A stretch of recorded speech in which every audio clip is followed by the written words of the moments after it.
Przemek, please share with us your great experience in learning and development.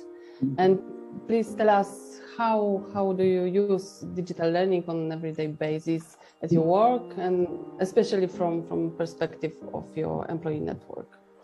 Thank you so much. As a small disclaimer about myself, I work at Jacobs Engineering office in Krakow. But before my corporate life started, I'm an academic teacher, namely, and one of the focuses was digital learning and new media and technology. So you can imagine the students 10 years ago who were being taught how to use e-learning platforms, saying they will never use it and they don't need it because the Polish schools will never actually do it. On second year, they sometimes found it's quite nice and quite needed to use it. And I believe that after pandemics, they are just happy they had this extended training, because I do believe that their classes were quite less stressful for them that could have been with the experience. But as Ada, you mentioned, I'm now working in Jacobs Engineering, and I am, apart from my first day job, which is being the global data entry team leader, I'm one of the co-chairs of the networks in Jacobs. This is one of the networks. We actually have quite a few of those. All of them are dedicated to different topics, different themes, and I will just enlist them to show you the scope of teaching and learning that we try to do in the office. So PRISM, which is my network, and I will start with saying about it, is the LGBT plus network, and we are working towards LGBT plus inclusion in the workplace. Apart from that, we have One World, which is looking into intercultural context of working. We have Jacobs Women's Network, which makes sure that women are empowered in our company. We have ACE, which helps make us more inclusive toward people with disabilities. We have Careers Network, which helps with development, and we also have several clubs that work as networks but are not networks per se. So the mental health ambassadors. We have Beyond Zero, which is our HSC health and safety team, and we have our mental health ambassadors, the STEAM, which works towards educating outside, mainly providing education for children and those who want to learn engineering. And we do have our green team, which is dedicated to ecology. These are the networks that are present in Krakow, so you see there's quite a lot of them. And we actually started PRISM during the pandemics, so everything was remote. We were working remotely, so there was no way for us other than to go digital. And we, from the beginning, wanted to make sure that what we provide is of interest and sometimes is not of interest. And this is why I'm smiling at what Monika was saying, because from Monika's perspective, the tailored education, the ones that are chosen towards the participant are absolutely amazing. However, as a network that deals with LGBT plus inclusion, sometimes you want to teach those who may not be so certain they want to be taught about these topics, especially in the workplace. So our job is to make sure that what we provide them is not only for those who are already in the network, not only to those who are already believing themselves in LGBT plus inclusion, because why would we only preach to the choir, but we also want to reach out to those who maybe are not interested, maybe have never came across these topics, and maybe they simply don't feel that this is for them. So we have two different audiences, those who are interested and those who would rather not. So when it comes to those who are interested, it's way easier to provide them with the content they actually want, because as many other companies in Jacobs, such as Jacobs, there are plenty of opportunities, system learning in the e-learning. We have LinkedIn Learning, just as Monika mentioned. We have our internal training systems, which allows you to take part in the online sessions that are provided globally. And we have other tools such as GlobeSmart when it comes to inclusion and diversity. They are quite well tailored for the Western market though. I do believe that from the Polish perspective, when we are looking at the materials dealing with LGBT plus inclusion, language-wise, cultural-wise, they are very much focused on the Western hemisphere rather than our Polish environment here. So what we are trying to do is foremost trying to make sure that we can provide our participants, our members, with a kind of help to find what they want to find, because in many cases they will find it.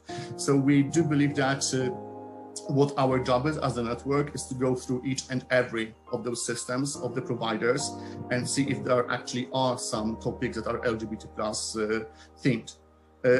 Of course, this means that we have to create a website. We have our internal website that provides with a very nice visual details on how to access certain topics. But the problem arises when it comes to the topics that aren't there, or by some chance are not in Polish language.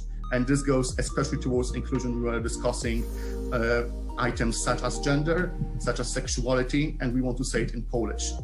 So we want to make sure that we also can share this kind of information. And what we then, we prepare those materials ourselves. And we try to be very sneaky about it. And we try to make them very short and nicely visual. I'll show an example in a second. And this is something that is used in our company both as a resource and as a tool during the meetings.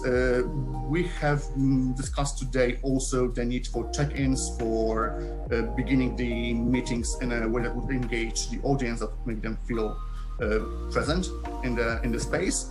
I know that in many companies there is a tradition or a way of working that each meeting starts with 5 minutes for safety. When we are discussing safety, when we are discussing the importance of drinking water, or the importance of making sure that you sit properly at your desk. In Jacobs, it's a bit different because this is called culture of caring moments, and we do not touch only upon safety, but also about inclusion, diversity, and our culture of care. So what we have prepared, especially for Poland, is a file. I will try. Ada, could you please share the file? I didn't check my technicalities as I should before the meeting, and I don't want to spend time trying to figure it out right now.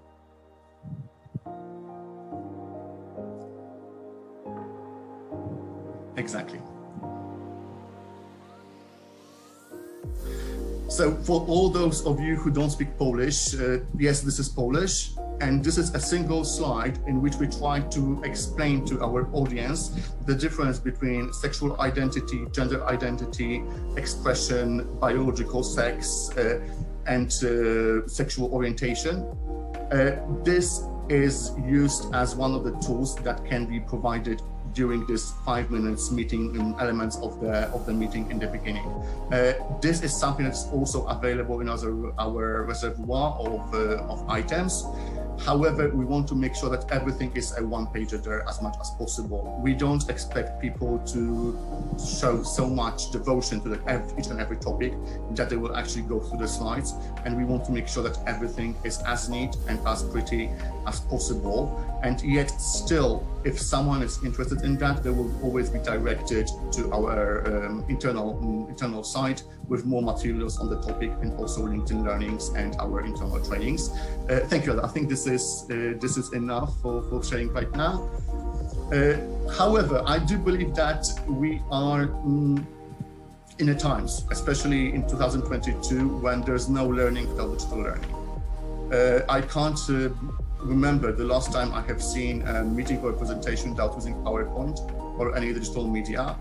And I think that right now, especially for Jacobs networks, as well as all other employee resources group, the biggest challenge is the variety. Because we have so many options that it's hard actually to create a program out of it. It's hard to maintain one only true source agenda or curriculum that would be applicable. So we just need to make sure that we are able to direct our employees and our members towards the resources they can find, especially when they get interested in the topic. And I'm very happy to share any kind of materials we can, if we can share it outside. We have plenty of recordings of our webinars that also use technology, obviously. However, from the Jacobs network perspective, what I think most importantly now is to spread those little bits of knowledge, as we were discussing, micro-learning. I think that we are very optimistic in saying that people can have 15 minutes attention span. I do believe it is shorter right now, and thus we have the popularity of TikTok. If we can talk about everything on TikTok within 30 seconds to 1 minute, I think this is also the direction in which education will go sooner or later. Small bits directed to our shorter and shorter attention spans, and I think this is from me. Thank you.